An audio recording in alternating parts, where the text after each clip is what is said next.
evening, everyone. Happy Easter, Ramadan, and Passover all coinciding this year. I'm Brittany Falkers here with meteorologist Joe Ranieri. And Joe, this weekend it seems like Mother Nature finally decided to let up a little bit. She has, but she's going to be knocking on our door tomorrow late morning about 11 o'clock saying, hey, I'm here, you guys. We're talking heavy rain by tomorrow, throughout the end of your commute. And we're going to be seeing some breezy conditions. There's also a chance to see some thunderstorms roll through over the next couple of days, really starting tomorrow afternoon. Right now, we are picking up some showers along the central Oregon coast and throughout the southern part of the Willamette Valley. It doesn't look like we should be impacted too much here in the metro area from this system coming in from the south, but we will be impacted heading into tomorrow morning. We're going to start to see clouds really starting to increase. We did see a really pleasant Easter Sunday with a lot of sunshine to start things off, like I told you we would, and then start to see those clouds increase throughout the later part of the morning and into the afternoon. And those clouds are kind of thickening up a little bit, but here we are late tonight, picking up a little bit of some passing showers along the Oregon coast.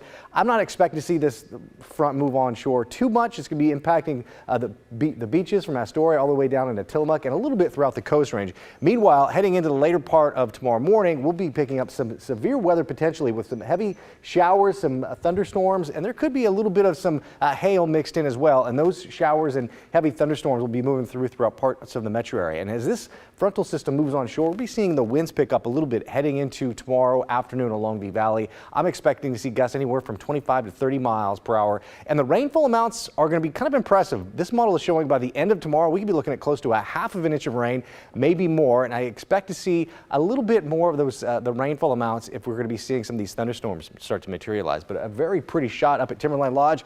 Looks like a painting right now. You've seen 4 inches of new snow. Now there is a winter weather advisory that will be going in effect heading into tomorrow late morning until Tuesday morning, anywhere from 5 to 6 inches of new snow. Now that's advisories for folks 4,000 feet and higher. That includes government camp. And coming up in my detailed forecast, Brittany, I'll talk more about your extended forecast, see if we'll be seeing any calm conditions heading into your work week. All right, Joe, thank you. Well, our top story tonight brings us to North Portland, where demonstrators caused significant damage to businesses, broken windows, graffiti, and the remnants of a dumpster fire after the group made their way through the area Saturday night. They were protesting, demanding justice for a 26-year-old black man who was shot and killed by police in Michigan earlier this month. Crystal Kumwe has the details. Police say a group gathered here at Peninsula Park around 8 Saturday night. An hour later, they started to march. And that's when, according to PPB, some of the group caused the damage. I don't get it. I just don't get it. The group marched to Northeast Martin Luther King Jr. Boulevard, where on Sunday morning, pieces of broken glass were still on the ground. Yeah, I just walked up and saw that all the windows were smashed in. The Starbucks there was vandalized, some of its windows shattered, and police say explosive devices were launched at the building. Only the drive-thru was open Sunday morning. Many, like Mark, who tried to go inside, had to turn back. There's people in there that have jobs and rent and families to take care of. And if that store is shut down for vandalism or sales decrease, that does affect the people at the bottom. 2 banks and 3 bus shelters were also damaged. A dumpster fire was set behind the Portland Police North Precinct. It was large enough that Portland Fire had to come put out the flames. What is this about? A flyer on social media shows the group had gathered for a vigil and march for Patrick Lyoya, a black man who was shot and killed by a Michigan police officer earlier this month. This isn't the place it used to be. Gaima has lived in the neighborhood all her life and says vandalism is now common in the area. I used to brag saying that Portland was a peaceful place and nothing really happens, but now I can't say that because something is always happening. Which might explain why many were on Faye's Sunday at the sight of broken glass on the ground here at Northeast Martin Luther King Jr. Boulevard. At this point, I'm very numb. Yeah, protesting and rioting is kind of recreational sport here now. No arrests have so far been made, but anyone with information is asked to contact Portland Police. In North Portland, Crystal Kumwe, KGW News. We have a traffic alert for drivers who use I-84. A busy construction season is already underway in the gorge, and there will be a new closure starting tomorrow. Exit 41 to Eagle Creek Recreation Area will be shut down for about a month. ODOT crews are repairing the Tooth Rock Tunnel and repaving 13 miles of the interstate between Multnomah Falls and Cascade Locks. For drivers, expect nighttime single lane and ramp closures on I-84 throughout the spring and summer. The Eagle Creek Trail will remain open to the public. However, the parking lot will not be accessible to vehicles. Work is weather dependent, so ODOT suggests checking Trip Check for the latest on the situation. Also happening tomorrow, yep, it's your last day to file your taxes. Millions of Americans wait until the last minute, and this year is no exception.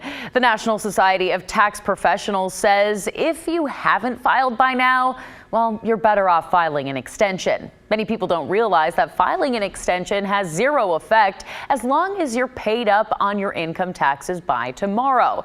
The organization says it's better to extend than amend. And now to our Portland homeless crisis and the hope for a solution, giving people struggling with mental illness and substance abuse a new resource in the city.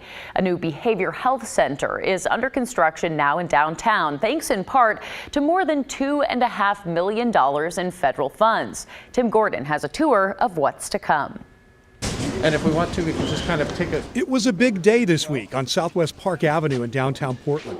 Congresswoman Suzanne Bonamici and U.S. Senator Jeff Merkley came to tour Multnomah County's Behavioral Health Resource Center Plaza, which is still under construction. They brought with them a ceremonial check for big federal dollars to go to the project. It was an honor to be able to submit this funding request and see it in the final appropriations bill, more than $2.6 million, which we are going to see here to help with the plaza as well as other services. Bonamici, Merkley, and the rest of the Oregon delegation got the support for a place that will help those who are suffering on our streets. This center says we are going to address the issue of mental health issues and homelessness in a comprehensive way. A place where people could get their basic needs met in a safe space and critically offer connection to services by fellow peers who understand what it's like to live with a behavioral health diagnosis. And as you can hear, the construction is going on as we speak. Multnomah County Chair Deborah Kafoury says a peer-run day center will open this fall. A 33-bed shelter and 19 beds dedicated to those transitioning to long-term housing will follow next year.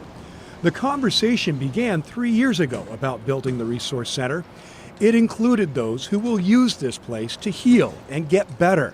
DeAndre Kenyon-Jewy works for Multnomah County Health after making it through tough times with mental illness and homelessness, involved since the start of this center. After it being funded and after having stakeholder meetings and getting peers involved, getting people with lived experience involved to design this process, and now we're under construction, it's a dream come true.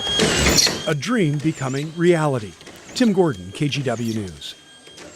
Well, an Easter Sunday tradition served up 900 meals today for people experiencing homelessness.